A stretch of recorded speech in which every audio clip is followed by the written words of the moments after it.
नमस्कार। कभी सोचा है कि क्या बस एक छोटी सी बातचीत किसी की पूरी जिंदगी को पलट सकती है? आज हम एक ऐसी ही कमाल की कहानी को समझने वाले हैं। हाँ बिल्कुल। और आज हम यही देखेंगे एक बहुत ही सिंपल सी कहानी के जरिए। ये कहानी एक ऐसे सफर की है जो यकीन करना मुश्किल है। एक भिखारी से एक कामयाब बिजनेसमैन बनने का सफर। तो ठीक है, चलिए कहानी के एकदम शुरुआत में चलते हैं। देखते हैं कि हमारा जो मेन कैरेक्टर है वो असल में अपनी ही सोच के जाल में एक पिंजरे में कैसे फंसा हुआ था। सोचिए, उसकी पूरी जिंदगी, उसका हर एक दिन बस एक ही चीज के आसपास घूमता था, दूसरों से लेना। और बस यही यही एक साइकिल थी जिसने उसकी दुनिया को, उसकी अपनी पहचान को एकदम छोटा करके रख दिया था। और ये उसका सबसे गहरा यकीन था। मतलब एक ऐसी दीवार जो उसने खुद अपने आसपास खड़ी कर ली थी। और सच कहूं तो ये हमें दिखाता है कि कैसे कैसे हमारी अपनी सोच ही हमारी सबसे बड़ी रुकावट बन जाती है। अब अब कहानी में आता है एक बहुत ही दिलचस्प मोड़। कैसे एक मामूली सी मुलाकात, एक छोटी सी बातचीत एक बहुत बड़े बदलाव की वजह बन जाती है। चलिए देखते हैं। लेकिन उस बिजनेसमैन ने उसे पैसे नहीं दिए, बल्कि पैसे देने के बजाय उसने एक ऐसा सवाल पूछा जिसने उस भिखारी को अंदर तक हिलाकर रख दिया।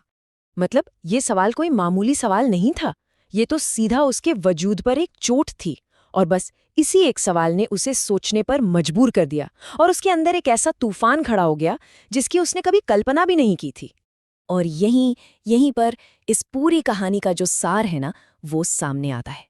बिजनेसमैन ने साफ साफ कहा, बात सिर्फ पैसों की नहीं है, बात है वैल्यू की, लेन देन की। और बस यही एक आइडिया उस भिखारी की दुनिया को हमेशा हमेशा के लिए बदलने वाला था। तो अब सवाल ये है कि उस बिजनेसमैन के शब्द वो कैसे उस भिखारी के मन में एक बीज की तरह बोए गए, और कैसे कैसे उसने वो पहला कदम उठाने का फैसला किया। चलिए आगे देखते हैं।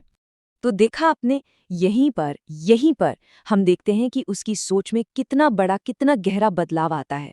वो अब सिर्फ लेने वाला नहीं रहा, बल्कि अब वो देने वाला बनने की राह पर चल पड़ा था। और हुआ क्या? उसने महसूस किया कि उसके इस छोटे से काम से लोगों के चेहरे पर एक मुस्कान आ रही है। और इस पॉजिटिविटी का असर सीधा सीधा उसकी कमाई पर भी पड़ने लगा। ये कमाल के नए साइकिल की शुरुआत थी। चलिए अब कहानी के सबसे अहम मोड़ पर आते हैं। एक और मुलाकात। और ये मुलाकात उस भिखारी की पहचान को हमेशा के लिए बदलने वाली है। बिजनेसमैन ने फूल तो ले लिए, लेकिन फिर उसने जो कहा ना, उसने तो जैसे उस भिखारी के दिमाग में एक क्रांति हिला दी। वाह! मतलब सोचिए, सिर्फ एक लाइन, और इस एक लाइन ने उस भिखारी के सामने एक इतनी बड़ी सच्चाई खोलकर रख दी। एक ऐसी सच्चाई जो हमेशा उसके सामने थी, पर वो उसे देख ही नहीं पा रहा था। उसे अचानक समझ आया कि अब लोग उस पर दया नहीं कर रहे हैं। वो एक भिखारी नहीं है, लोग उससे फूल खरीद रहे हैं।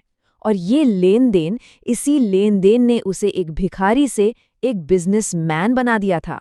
और बस इस नई सोच ने, इस नई पहचान ने उसे इतनी हिम्मत दी, इतनी ताकत दी कि उसने उसी पल अपनी पुरानी जिंदगी की सारी जंजीरें तोड़ दी और एक बिल्कुल नए भविष्य की तरफ कदम बढ़ा दिया।